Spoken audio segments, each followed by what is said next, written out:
If you see a dashboard warning saying "Stop vehicle, leave engine running" in your W205 Mercedes, it means it's about time to replace your main battery. However, even though I installed a new battery, my 2015 C300 was having other issues, which led me to look at the voltage converter module, often incorrectly referred to as the auxiliary battery. The voltage converter provides power to things like the automatic engine start-stop function, parking selector, and other electrical accessories and systems.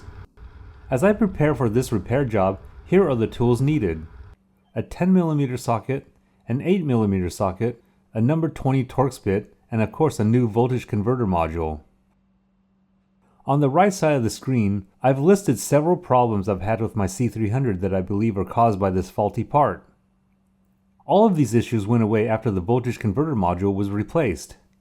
And don't worry if you have no experience working on cars, I believe that this is something anyone can do. Before jumping in, here are a couple of things you should know. I didn't disconnect the main battery for this repair. Also, Torx screw and nut sizes might be different on your vehicle depending on your country or region. Okay, to get started, the voltage converter or auxiliary battery is located on the passenger side under the glove box. And the first thing to come out is my floor mat. Now pop out the fuse box cover. At this point I can remove the door trim. Initially I thought this was going to be difficult, but if I get my fingers under the inside edge, it actually comes up pretty easily. The end at the footwell is wedged in a bit tighter, but if you pull it towards the back of the car, it will release.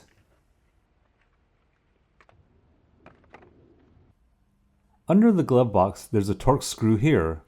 I think there's supposed to be one on the left side too, but it's missing or was never there. Anyways, in my car I just had to take out a single Torx screw.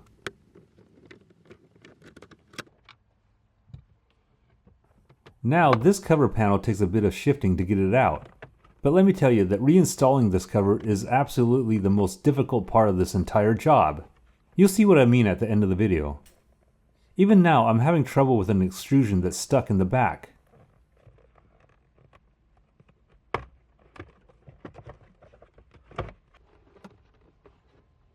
With this out, I'll remove the temperature sensor.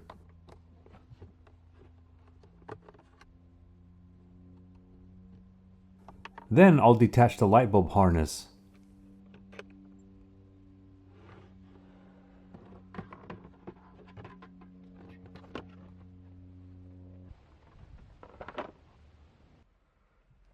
At this point, I'll fold back the carpet starting near the center console. It's pretty rigid, but after working with this, I don't really think there's any way I can damage it. Once it's folded down, I'll wedge my ratchet in like this to hold it out of the way. From here, I can see one of the nuts that I need to remove. And there are actually two more behind the carpet at the base of the panel. I'm using a 10mm socket for this.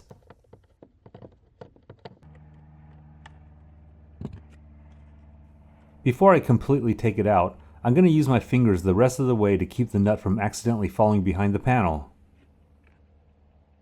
Now I can remove the two nuts down at the bottom.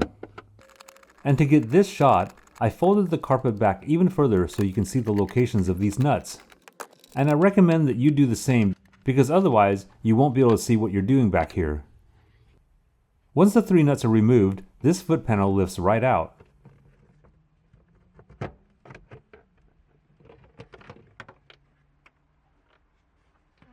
And now I'm getting my first look at the voltage converter module. To detach this, I'll remove the nut at the top with an 8mm socket.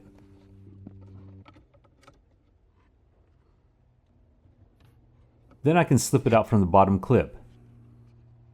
To remove the wire harness, first lift up on the white locking tab. Then pull the connector off.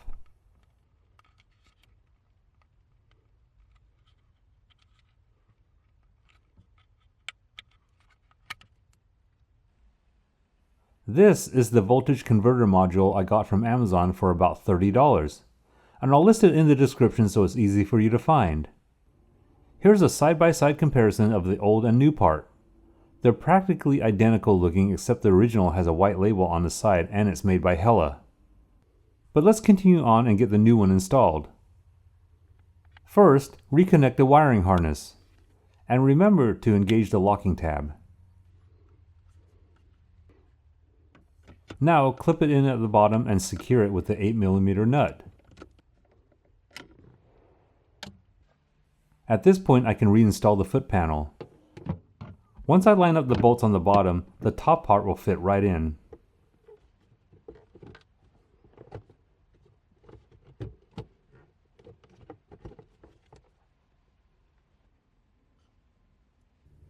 And now I can secure this panel back on with the 10mm nuts.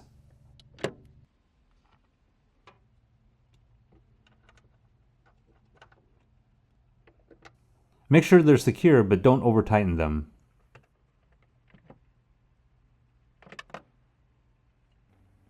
With the foot panel reinstalled, I can fold the carpet back in place. Just watch out for the loose wires on the sensor and light.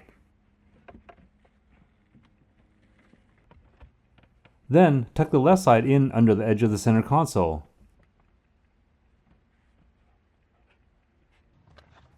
Okay, now we're at the final steps. At this point, clip in the temperature sensor.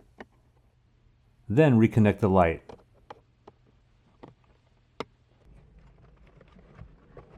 At this point, we're on to what I would say is the most difficult part of this repair. The reinstallation of the bottom panel was so frustrating, I almost thought I wouldn't be able to get it back in. There's not much space to work in, and I'd say it took me at least 15 minutes to figure this out. The problem is with an extruded piece of plastic in the back. I really had to work at it to finally get it in place.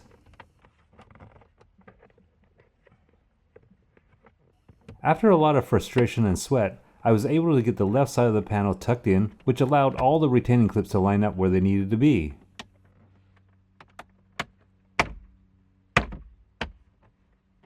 I can now secure it with the number 20 Torx screw. Replacing the voltage converter module isn't difficult, but I can guarantee you that you'll definitely have struggles with that last panel. Now let's finish things up. Here, reinstall the door trim. Start with securing the end at the fuse box. Once that side is in place, the retaining clips should all line up.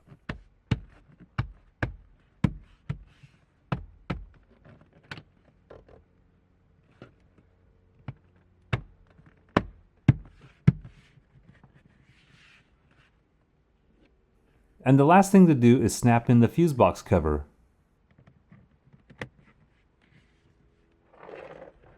In a perfect situation, I'd say this job would take about 20 minutes to do, but it took me a bit longer because of that last panel. Okay, so there's one more thing that's possibly related to the auxiliary battery issue. In the trunk, I need to check fuse number 448. This fuse is located in the second slot in the pink cluster closest to the back of the car.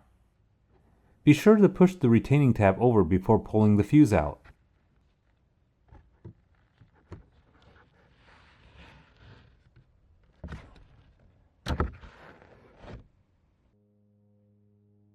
Okay, so this looks good, but if it's burned out, replace it with another 10 amp fuse. After following the steps shown in this video, any auxiliary battery warning messages and other issues related to the voltage converter module should go away.